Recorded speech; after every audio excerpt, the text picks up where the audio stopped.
జీవనతో మాట్లాడుతున్నాననుకుని సునందతో నిజాన్ని చెప్పేసిన ఇందుమతి ఊహించని నిర్ణయం తీసుకున్న సునంద. ఈ వీడియో గనుక నచ్చితే తప్పకుండా ఒక్క లైక్ చేసి మీ సపోర్ట్ను మాకు అందివ్వండి. ఇక ఇందుమతి అయితే ఆలోచిస్తూ ఉంటుంది, అసలు అక్కడ ఏం జరుగుతుంది. ఈ కుట్టి రోజు రోజుకి తను అందరి దృష్టిలో చాలా గొప్పదైపోతుంది. అందరి దృష్టిలో కూడా కుట్టి అంతా గొప్పది ఇంకెక్కడ ఉండదు అన్నట్టు ముద్ర వేసుకుంటుంది. అలా జరగడానికి వీల్లేదని ఆలోచిస్తూ ఉండంగా జీవన కూడా మరొక వైపు కుట్టి గురించి ఆలోచిస్తూ ఉంటుంది. ఈ కుట్టిని ఎంత దూరం చేసేద్దాము అన్నా తను గోడకు కుట్టిన బంతిలా తిరిగి వస్తూనే ఉంది.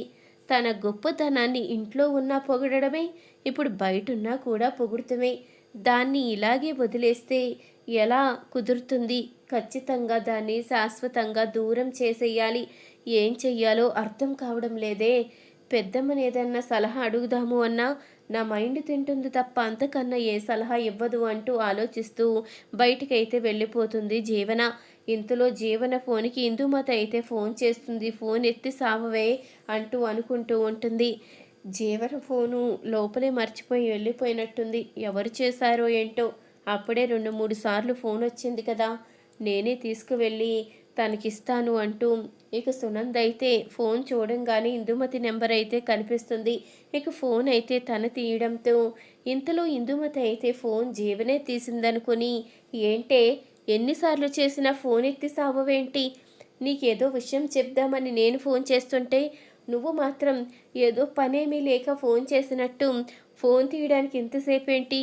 సర్లే, ఇప్పుడు ఏదన్నా అంటే మళ్ళీ వినడానికి కూడా ఇసుక్కుంటావు. నేను చెప్పేది ఒక్కసారి జాగ్రత్తగా విను. నువ్వు ఆ ఆనంది విషయంలో ఏదోటి చెయ్యకపోతే ఇక నువ్వు ఆ ఇంట్లోంచి బయటికి వచ్చేవలసిందే.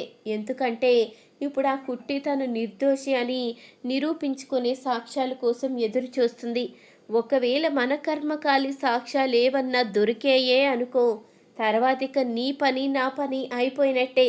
నా సంగతి నేను ఎలాగో చూసుకోగలను. నాకు కొడుకున్నాడు కదా, వాడన్నా నన్ను చూస్తాడు. కానీ నీ సంగతి ఏమైపోతుందో ఒక్కసారి ఆలోచించుకో. ఎందుక నువ్వు ఈ ఇంటి కూతురివి కాదు, జ్యోతి సూర్యల కన్న కూతురివి నువ్వు కాదు. కాబట్టి ఖచ్చితంగా ఆ నిజం కూడా తెలిస్తే నిన్ను వీళ్ళు కూడా రానివ్వరు. అటు ఇక కుట్టి విషయంలో మనం చేసిన ద్రోహం తెలిస్తే మీ అత్తగారు కూడా అగ్గి మీద గుగ్గులమైపోతుంది. ఇప్పుడంటే నిజాలు తెలియక ఆ కుట్టి ఏ తప్పు చేసింది అనుకుని మూర్ఖంగా ఆలోచిస్తుంది. కాబట్టి ఇప్పుడు ఆ కుట్టిని దూరం పెట్టింది. అదే తను గనక తప్పు చెయ్యలేదని తెలిసిన మరుక్షణమే ఇక మన ఇద్దరం అయిపోయినట్టే. ఈ పరిస్థితి రాకుండా ఉండాలి అంటే నువ్వు ఖచ్చితంగా ముందే మేల్కోవాలి. ఆ కుట్టిని ఆ ఆఫీసులోనే కాదు, ఇక్కడెక్కడా లేకుండా చెయ్యాలి. తనంతట తానే ఈ ఊరు వదిలి వెళ్ళిపోయేలా చెయ్యాలి. అలా చెయ్యాలి అంటే మనం గట్టిగా ప్లాన్ చెయ్యాలి. ఏ విధంగా అంటే పెళ్లి విషయంలో తన తప్పు లేకపోయినా అందరూ కూడా కుట్టియే ఈ పెళ్లి జరిపించింది, కుట్టిది తప్పు, మా పరువు పోయేలా చేసింది కూడా కుట్టియే అన్నట్టు నమ్మారు చూడు. అలా చెయ్యాలి. ఆదిత్య కూడా తన భార్య తప్పు చేసింది అని నమ్మాడు చూడు. అలా ఉండాలి మనం కొట్టే దెబ్బ. ఆనంది శాశ్వతంగా ఈ ఊరు నుంచి వెళ్ళిపోవాలి అంటే మీ అత్తగారు కారణంగానే వెళ్ళిపోవాలి. నీ చేతులకి మట్టంటకుండా మీ అత్తగారు ద్వారానే తను బయటికి వెళ్ళిపోయేలా చెయ్యి. అలా గనక చేస్తే ఆ ఇంటి మహారాణివి నువ్వే అవుతావు. ఎలాగో భార్య దూరం అయితే ఆదిత్య కూడా బ్రతకలేడు. ఎందుకంటే తల్లికి భయపడి భార్యని దూరం పెట్టాడు, కానీ తనంతట తాను ఆనందినైతే మర్చిపోలేడు. ఆనందిని అంత పిచ్చిగా ప్రేమించాడు ఆదిత్య. ఇక సునంద్ అంటావా, తన స్వార్థం కోసం కొడుకు ఏమైపోయినా పర్వాలేదు అనుకునే రకం. తను ఇప్పుడు పంతంతో ఉంది కాబట్టి ఆనందిని ఆదిత్య దగ్గరున్నా కానీ సహించలేకపోతుంది. అదే ఆనంది తన కోడలుగా చూసుకుని ఉండటమైతే మనల్ని ఒక ఆట ఆడుకునేది. అందుకనే ఇప్పుడు అవకాశం ఉన్నప్పుడే మనం ఇవన్నీ చక్కదిద్దుకోవాలి. అది గుర్తుపెట్టుకో అంటూ ఇక ఇందుమతి అయితే చెప్పి ఫోన్ పెట్టేస్తుంది. ఈ మాటలన్నీ విన్న సునంద అయితే ఒక్కసారిగా కుప్పకూలిపోతుంది. ఏంటి, నేను ఇంత పెద్ద తప్పు చేశానా? వీళ్ళ మాయ మాటల్లో పడి దేవత లాంటి ఆనందిని నేను దూరం చేసుకున్నానా? నా ఇంటి పెద్ద కోడలు, నా ఇంటి మహాలక్ష్మిని నేను మెడ పట్టుకుని బయటికి గెంటేసేనే. అలాంటిది ఆ దేవుడు చూస్తూ ఊరుకుంటాడా? ఖచ్చితంగా నాకు శిక్ష విధిస్తాడు. నాకు శిక్ష పడినా పర్వాలేదు. నేను చేసిన తప్పు అలాంటిది. నువ్వు మాత్రం వీళ్ళిద్దరినీ కలుపయ్యా అంటూ ఇక ఎంతగానో మొరపెట్టుకుంటూ ఉంటుంది. ఇంతలో ఇక తను చేసిన తప్పు తను తెలుసుకొని ఆ తప్పు సరిదిద్దుకోవడానికి ఆనందినైతే కలుసుకుంటుంది సునంద. ఆనందిని కలుసుకొని క్షమాపణ అయితే చెప్తుంది. ఆనంది, నన్ను క్షమించమ్మా, నేను చాలా పెద్ద తప్పు చేశాను. నిన్ను అనకూడని మాటలన్నీ అని చాలా ఇబ్బంది పెట్టాను. నన్ను క్షమించమ్మా, క్షమించు.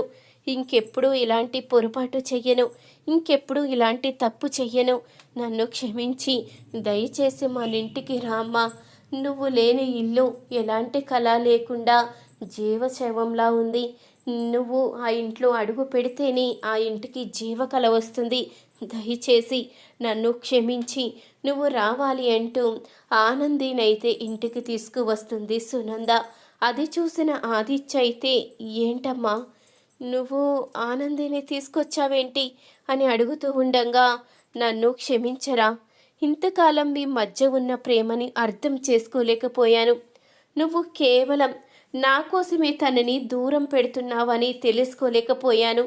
నువ్వు ఆనందిని మర్చిపోలేక ఎంత సతమతమైపోతున్నావో, తను ఏ తప్పు చెయ్యకుండా శిక్ష అనుభవిస్తూ తను కూడా అంతే సతమతమైపోతుంది. నా కోడలు ఏ తప్పు చెయ్యలేదురా, నా కోడలు దేవత. ఇదంతా జరగడానికి కారణమెవరో తెలుసుకున్నాను. వాళ్ళని మాత్రం క్షమించను అంటూ ఇక సునంద అంటూ ఉండంగా, అసలు ఏం మాట్లాడుతున్నావమ్మా అంటూ అనంగానే, ఆ పెళ్లి విషయంలో కానీ మన ఇంటి పరువు పోయే విషయంలో కానీ ఆనందికి ఎలాంటి సంబంధం లేదురా. కేవలం తను వేరే వాళ్ళు చేసిన కుట్రకి బలైపోయిందంతే. తన తప్పేమీ లేదు అంటూ ఇక ఇద్దరిని అయితే ఒకటి చేస్తుంది. ఒకరి చేతిని ఒకరి చేతిలో పెట్టి ఇద్దరిని కలిపి, ఇంతకాలం మిమ్మల్ని దూరం చేసినందుకు నన్ను క్షమించండి. ఇక మీదటైనా ఎలాంటి గొడవలు లేకుండా మీరు కలిసే ఉండాలి అంటూ ఇక చెప్పి సునంద అయితే ఇద్దరిని ఒకటి చేస్తుంది. అప్పుడే ఇంతలో జీవనైతే కిందకి వచ్చేసరికి ఆనంది ఆదిత్య చెయ్య పట్టుకుని ఇద్దరూ కూడా కలిసి లోపలికి వస్తున్నట్టయితే అనిపిస్తుంది జీవనకి. అప్పుడే ఇక, ఆగండి, అత్తయ్యగారికి ఇష్టం లేని పని నేనెలా చేస్తాను? మీరు వెళ్ళి ఆనందిని తీసుకువస్తే నేనెలా ఒప్పుకుంటాను? అత్తయ్యగారికి ఆనంది అంటే ఇష్టం ఉండదు. తను గనుక ఇప్పుడు ఇంట్లో అడుగు పెడితే ఎట్టి పరిస్థితిలో అత్తయ్యగారు తట్టుకోలేరు. దయచేసి మీరు వెంటనే ఆనందిని ఇక్కడి నుంచి తీసుకుని వెళ్ళిపోండి అంటూ ఇక జీవనైతే అంటూ ఉంటుంది. కరెక్ట్గా మాట్లాడాను అత్తయ్య, తనని వెళ్ళిపోమని చెప్పాను కదా. మీ మాట కనుక వినకపోతే తనని నేనే నా చేత్తో మెడ పట్టుకుని బయటికి గెంటేస్తాను అనంగానే, అప్పుడే సునంద అయితే జీవన చెంప పగలగొట్టి మెడ పట్టుకుని బయటికి గెంటేవలసింది ఆనందిని కాదే, నిన్ను. ఇంతకాలం నీ మాటలు నమ్మి నేను ఆనందిని ఎంతగానో ఇబ్బంది పెట్టాను. ఆనందిని ఎంతగానో బాధ పెట్టాను. ఇప్పుడు అన్ని నిజాలు తెలుసుకున్న తర్వాత ఎవరు ఎలాంటి వాళ్ళో అర్థమైంది. అలాంటప్పుడు నిన్నెలా క్షమిస్తాను అనుకున్నావు? చేసిందంతా నువ్వు చేసి తప్పు చేసింది ఆనంది అని ఎంత తెలివిగా నెట్టేశావే. ఎంత తెలివిగా ఆనందిని నా చేత్తోనే బయటికి గెంటేసేలా చేసి, నా నోటితోనే తనని అనరాని మాటలు అనేలా చేసి ఎంత బాగా ప్లాన్ చేశావు. నువ్వు నిజంగానే ఒక అనాథవి. అనాథవి ఈ ఇంట్లో చోటెలా ఉంటుంది? నువ్వు బయటికి వెళ్ళిపోవచ్చు. నీకు ఈ ఇంటికి ఎలాంటి సంబంధం లేదు.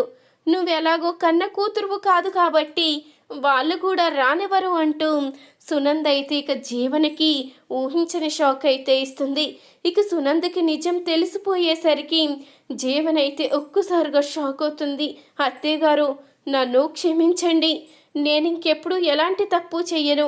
నన్ను బయటికి వెళ్ళగొట్టకండి అంటూ అడుగుతూ ఉండంగా, నీలాంటి దాన్ని ఎప్పటికీ క్షమించలేనే.